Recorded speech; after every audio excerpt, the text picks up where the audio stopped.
একজন কর্পোরেট অফিসের একজন খুব নামকরা খুব সাকসেসফুল একজন কোট আনকোট বলবো সাকসেসফুল কথা, কারণ আমি সাকসেসের কথাই আসবো লাস্টে। ঠিক আছে, সাফল্য সাকসেস এগুলোকে একটু ডিফাইন করার দরকার আছে, রিডিফাইন করা, ডিফাইন হয়ে আছে, রিডিফাইন করবো আজকে।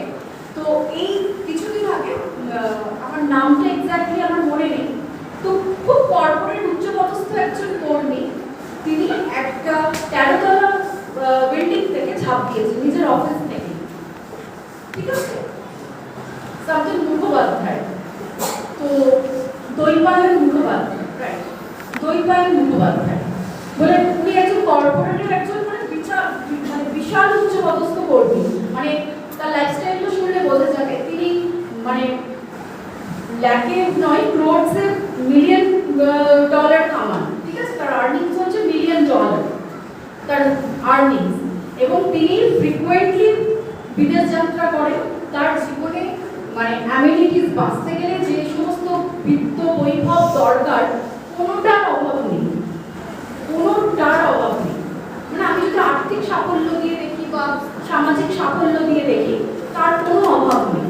তারপরেও তিনি মাত্র 42 বছর বয়সে একটা 13তলা বিল্ডিং থেকে ঝাঁপ দিয়েছেন, এবং যেখান থেকে ঝাঁপ দিয়েছেন তিনি তার অফিস বিল্ডিং থেকে এবং ডিউটিতে, এবং তিনি যেভাবে কাজটি করেছেন সেটা কিন্তু প্রচন্ড একটা কি বলবো মানে সার্ভিলেন্সের বাইরে, মানে তিনি চারিদিকে সিসিটিভি, চারিদিকে সিকিউরিটি, এইগুলোর চোখে মানে ধাঁধা ফেলে উনি এই কাজটি করে ফেলেছেন।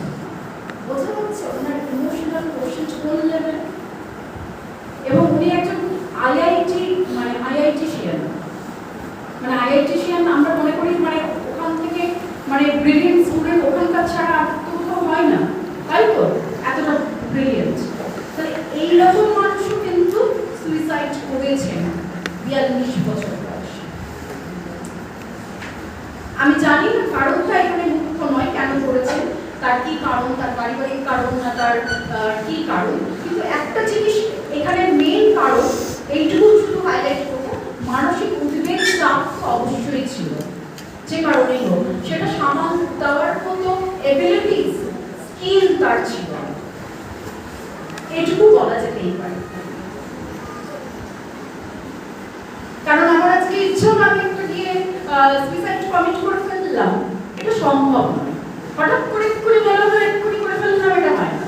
দীর্ঘদিনের একটা মানসিক অবসাদ, মানসিক চাপ, মানসিক যন্ত্রণা, নিপীড়ন, এবং যেটাকে আমরা ক্লিনিক্যাল ভাষায় বলে থাকি একটা ডিপ্রেশন, এটা একটা অসুখ।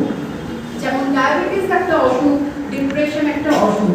আমরা খুব আলবট্টা এই শব্দগুলো ব্যবহার করি, যে কোনো মানুষকে মন খারাপ দিলে তোর একটা ডিপ্রেশনের কি দরকার, ডিপ্রেশন শব্দটা এত আলবট্টা ব্যবহার করবো না, কারণ এটাকে আমরা লঘু করে ফেলি। কারণ যে মানুষটা সত্যিই ডিপ্রেশনে ভুগছে, যে মানুষটা খাচ্ছে যাচ্ছে ঘুরে বেড়াচ্ছে, একটু মন খারাপ নিয়ে ঘুরে বেড়াচ্ছে, বা একটু কারোর সাথে কথা বলে মনটা ভালো হয়ে যাচ্ছে, সে ডিপ্রেসড নয়। ডিপ্রেশন এত সহজে সেরে যায় না, ডিপ্রেশনের জন্য মেডিকেল ইন্টারভেনশন দরকার।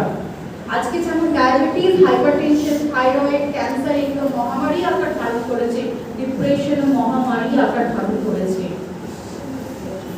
আমি একটু মানে বেলাইনি ইচ্ছা করেই নিজেকে নিয়ে যাচ্ছি আজকে মেইন টপিক থেকে, কারণ এই প্রেক্ষাপটগুলো বলার এই জন্য প্রয়োজন, নাহলে আমরা আজকে কেন আত্মসচেতনতা নিয়ে কথা বলতে প্রয়োজন বোধ করছি সেটা বুঝতে পারবো।